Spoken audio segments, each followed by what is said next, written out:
According nationalinterest.org.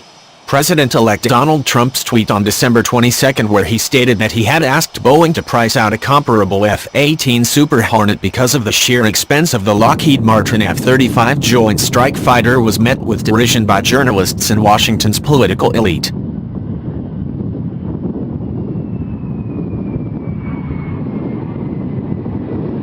While it is true that no version of the F-18 will ever be able to offer an exact analog of the F-35's capabilities, the reaction inside the Beltway was typically biased. Trump's statement cannot be interpreted exactly literally. More likely, the president-elect was suggesting that a variant of the Super Hornet airframe could meet many of the capabilities that the F-35 offers at a more reasonable price.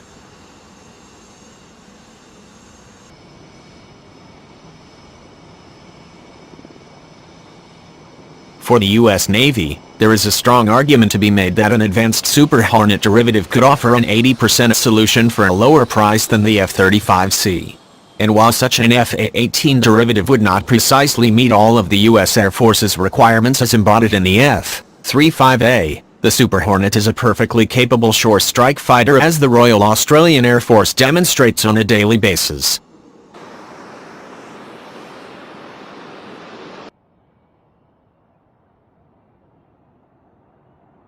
Only the U.S. Marine Corps, with its insistence on this short takeoff or vertical landing capability found on the F-35B, would have to completely revamp its air arm in the exceedingly unlikely event that Trump were to cancel the Joint Strike Fighter program.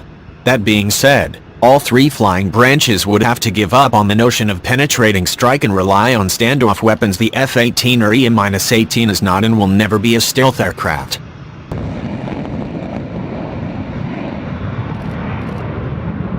Stealth. The one area where no version of the Super Hornet can compete with the F-35 is stealth. Stealth more or less has to be baked into an airframe design right from the outset, no ifs or buts.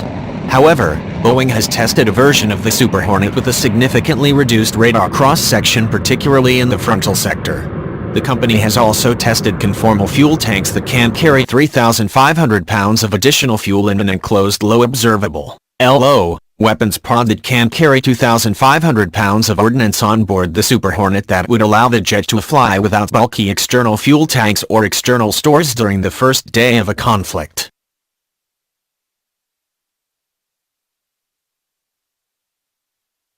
Those features would greatly reduce the F-18 visibility on radar. However, even with those enhancements, the Super Hornet will never be a true stealth aircraft comparable to the F-35. It just is not physically possible.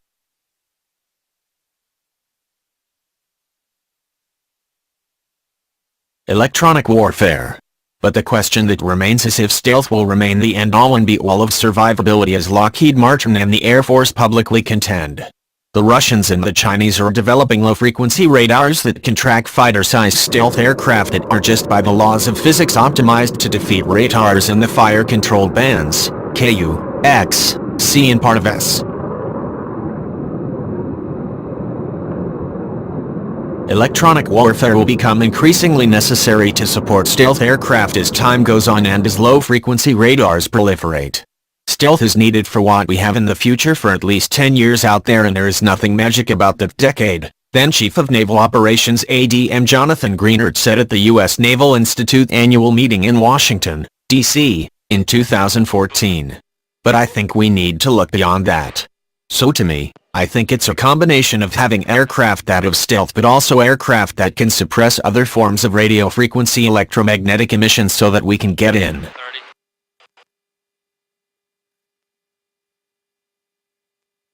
The U.S. Air Force, despite its public rhetoric, recognizes that electronic warfare will be increasingly important as enemy capabilities continue to improve. At least a dozen Air Force pilots with experience flying stealth platforms have told me that stealth aircraft don't go into a high-threat area alone and unafraid. That trend will continue to accelerate as low-frequency radars proliferate and fire control radars start moving to lower bands. Stealth and electronic attack, EA, always have a synergistic relationship. Detection is all about the signal-to-noise ratio. LO lowers the signal, EA increases the noise, one Air Force official told me. Any big-picture plan looking forward to deal with emerging A2 or AD threats will address both sides of that equation.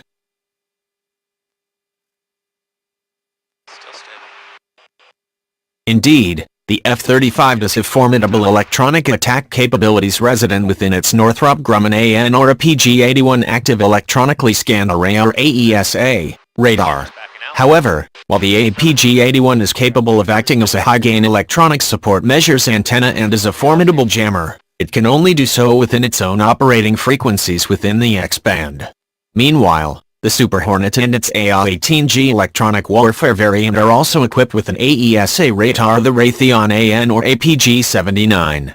The Raytheon-built radar has much of the same potential capabilities as the APG-81. However, the Navy has not yet taken full advantage of the APG-79's potential. But the Navy will exploit more of the radar's potential electronic warfare capabilities in the coming years.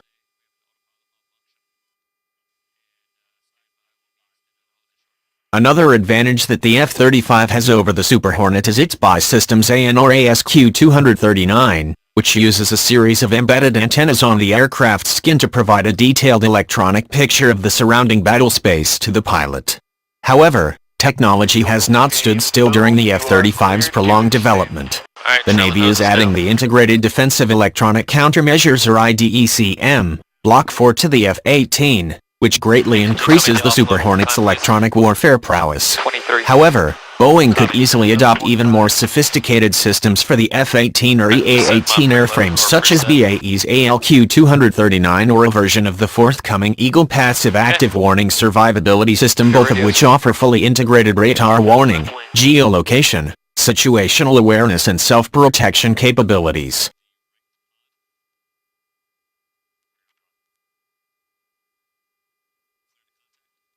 These later systems offer capability similar to the F-35's AN or ASQ-239 which they were derived from. Another option for an advanced Super Hornet derivative could be to adopt the AL-18G Growler variant's Northrop Grumman ALQ-218 radar warning receiver electronic support measures electronic intelligence RWR or ESM or ELINT sensor as standard equipment. The ALQ-218 is a purpose-built electronic intelligence gathering tool is in many respects more capable than the ASQ-239.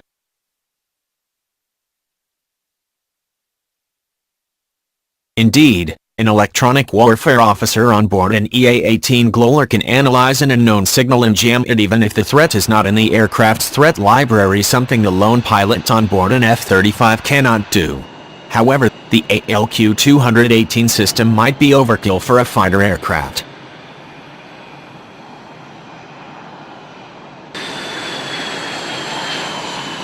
Sensors and sensor fusion. While the Super Hornet does not have an integrated electro-optical targeting system or EOTS like the F-35, it can carry advanced podded sensors. In fact, carrying a targeting pod instead of an integrated EOTS is an advantage in many cases. The F-35's EOTS, while state-of-the-art when the jet's requirements were specified, is now dated technology. The F-35 Joint Program Office will address those technological issues in the JSF's Block 4 configuration in the early 2020s, but the process of upgrading individual systems on board the stealthy new jet is much more complex than on a fourth-generation platform where a new targeting pod can simply be exchanged almost at will with the right software load.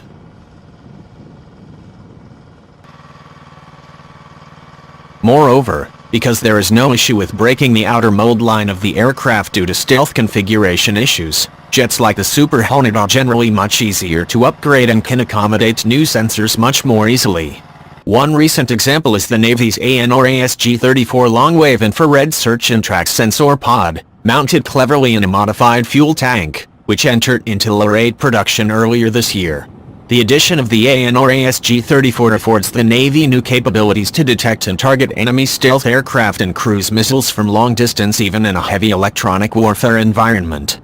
Mounting a similar long-wave infrared sensor in addition to its existing mid-wave EOTS is much more problematic on board something like an F-35 where designers have limited options to place a new item without compromising the aircraft's stealth.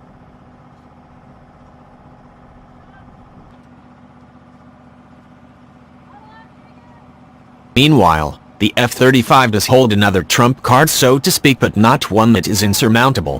When development is complete, the F-35 will be able to correlate all of the data from its various sensors and data networks and then present that information in a single coherent and easily understandable display. Currently, only the Lockheed Martin F-22 and F-35 have such a capability, but the Navy is working on adding a similar sensor fusion system to the Super Hornet. The Navy's multi-sensor integration effort for the Super Hornet is being developed in 3 phases, some of which have been fielded with the goal of developing a sensor fusion capability similar to the F-22 and F-35.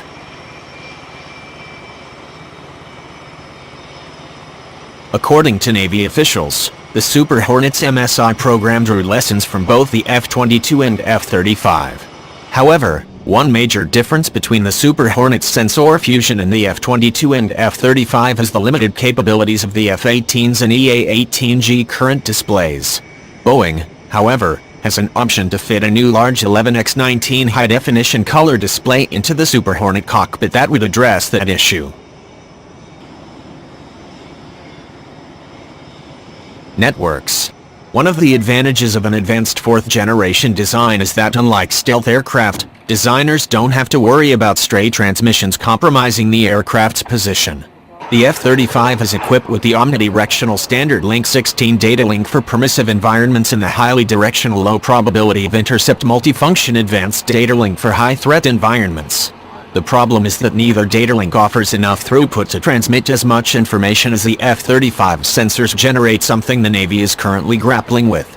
Meanwhile, the Navy is investing in the Very High Data Rate Tactical Targeting Network Technology, TTNT, data link for the EA-18G Growler version of the F-18, which could easily be adopted by the rest of